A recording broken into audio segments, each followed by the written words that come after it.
Tem uma conversa agora com o presidente da República, Jair Bolsonaro.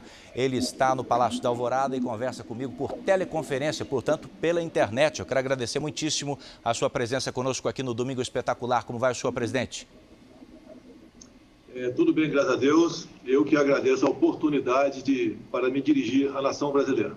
Presidente, nós estamos vivendo o primeiro fim de semana de uma quarentena voluntária, que nos próximos dias pode ser, inclusive, obrigatória em alguns estados do país. As famílias brasileiras estão lhe assistindo nesse momento de casa, muitas delas isoladas. Médicos infectologistas, presidente, dizem que o governo, de alguma forma, demorou a reconhecer a gravidade da situação que estamos vivendo.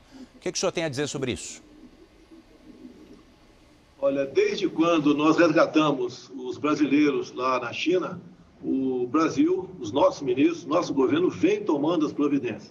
Nós trabalhamos, todos os ministros conversam entre si e várias medidas foram tomadas, em especial também junto à economia.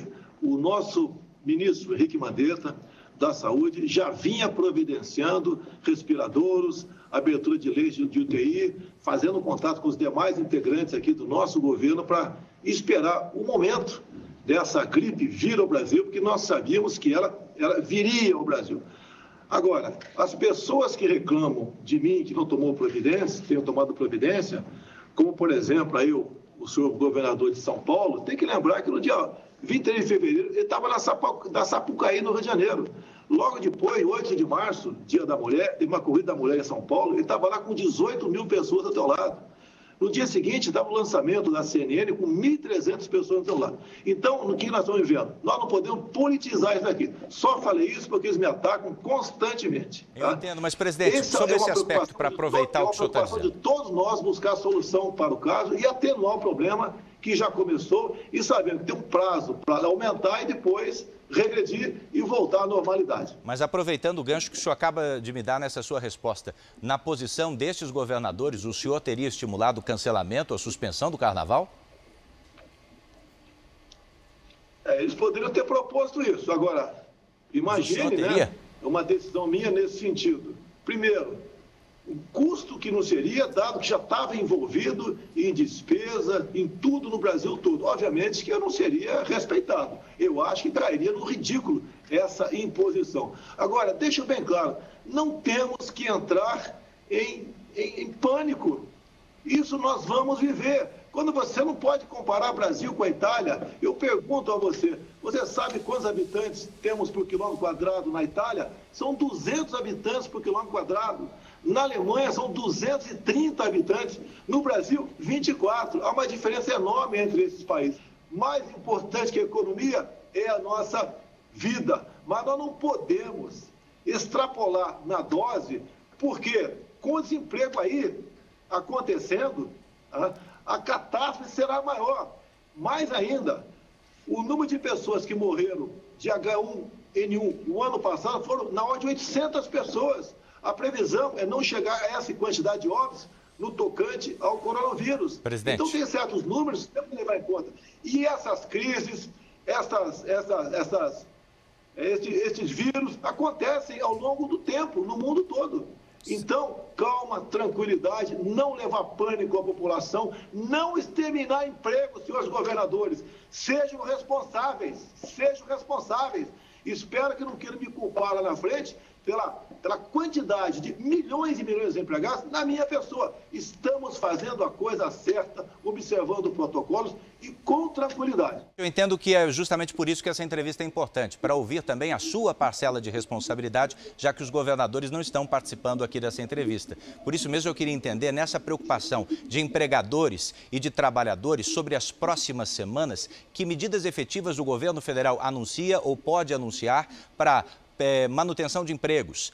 Eu vejo governadores estimulando que não se corte água, não se corte luz. Quer dizer, diante de um quadro pior que pode aparecer e que, segundo o seu ministro da Saúde, de fato virá, quais são as medidas do governo federal nesse campo trabalhista?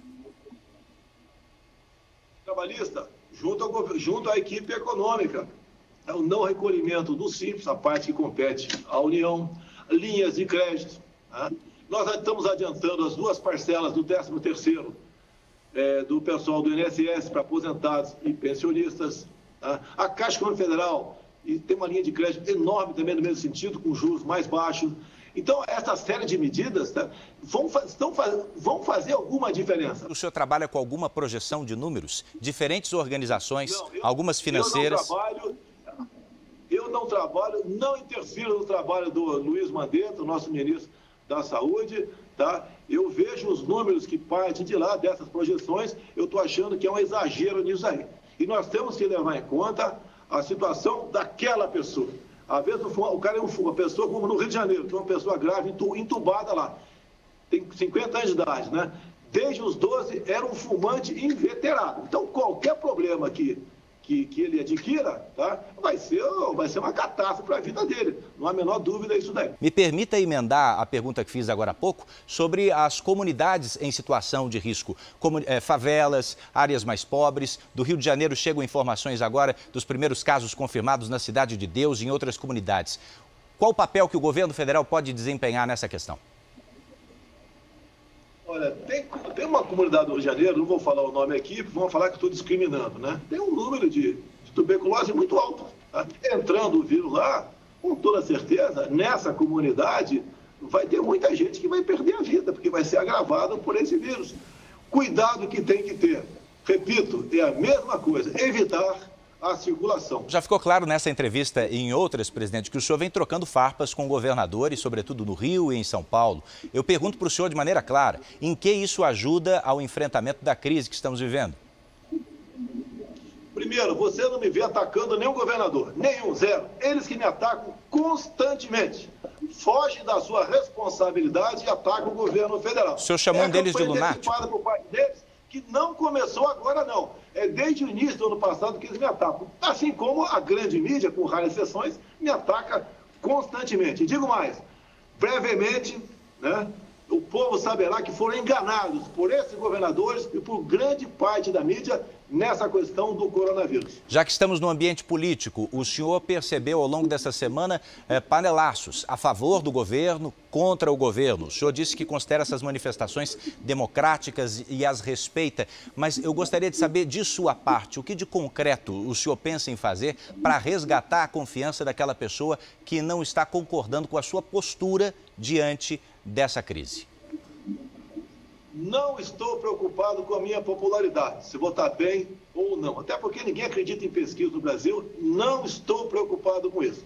Esses panelaços foram incentivados, né, antes de acontecer, pela Globo. A TV Globo botou várias vezes no ar dizendo que naquele dia, no dia seguinte, teve uma manifestação contra o presidente Jair Bolsonaro, endossada pela revista Veja, que fez campanha também, entre outros órgãos de imprensa. É uma campanha deslavada, é uma campanha descomunal, absurda, contra o chefe de Estado, que simplesmente, né, teve a coragem de cortar a propaganda dessas grandes empresas. Acabou a mamata para eles, querem me tirar de qualquer maneira. O nosso governo, com todo respeito, né, tem um time de ministros que eu duvido que tivemos isso no passado, podemos ter no futuro com alguém do perfil diferentemente do meu. Então, a grande mídia, governadores, de olho na minha cadeira, se puder antecipar a minha saída, eles farão isso daí, mas da minha parte não terão oportunidade disso. Nós vamos continuar fazendo o nosso papel. Não é discutir quem está bem ou quem não está bem diante de panelaços armados pelo sistema Globo. Se for armar um panelaço, se alguém quiser armar um panelaço contra a Globo à noite, o Brasil vai se transformar aqui numa caixa de som. Tá? Exatamente diferente do que eles pregam, acontece com o meu governo. Estamos fazendo o nosso trabalho despreocupados com a minha popularidade. A minha popularidade é o que menos interessa. Eu quero, se Deus quiser, no futuro, entregar um Brasil muito melhor para quem me suceder do que eu peguei em janeiro do ano passado. Me permita trazer de volta o assunto para essa crise, para a pandemia que estamos vivendo. Vamos falar da vida das pessoas. O senhor falou aqui sobre os receios em relação a desabastecimento. O que o governo federal tem feito para enfrentar isso, para lidar com isso? É se preparando, como? É comprando equipamento hospitalar, fazendo videoconferências, conversando. Daqui a pouco eu tenho hoje, domingo, uma videoconferência com o governador, com o prefeito de 20 grandes cidades, ao lado do ministro da Saúde, vendo o que eles precisam. Estamos fazendo um contato direto com os prefeitos, porque é lá é que o povo vive, e não na fantasia de alguns governadores. Então, esse é o nosso trabalho, e acalmar a população. Evitar que o pânico chegue no meio da população, porque as consequências serão dramáticas, serão trágicas. E, no momento, já temos um problema. Os governadores são verdadeiros exterminadores de emprego. Parte dos governadores deixam claro, estão exterminando emprego no Brasil. Essa é uma crise muito pior do que o próprio coronavírus vem causando no Brasil e pode causar ainda. Para a gente concluir a entrevista, já agradecendo mais uma vez por o senhor estar conosco aqui nessa noite de domingo, no Domingo Espetacular, qual é a mensagem que o senhor envia ao brasileiro diante desse crescimento exponencial do número de casos?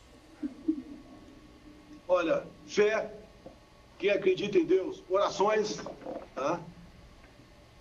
Vamos ter paciência, calma, isso passa, não tem como evitar, no momento, não tem vacina, não tem remédio, se bem que, meus parabéns ao Hospital Beto Einstein, que está aqui tomando providências, né, no sentido de avaliar a eficácia da cloroquina nos portadores da Covid-19.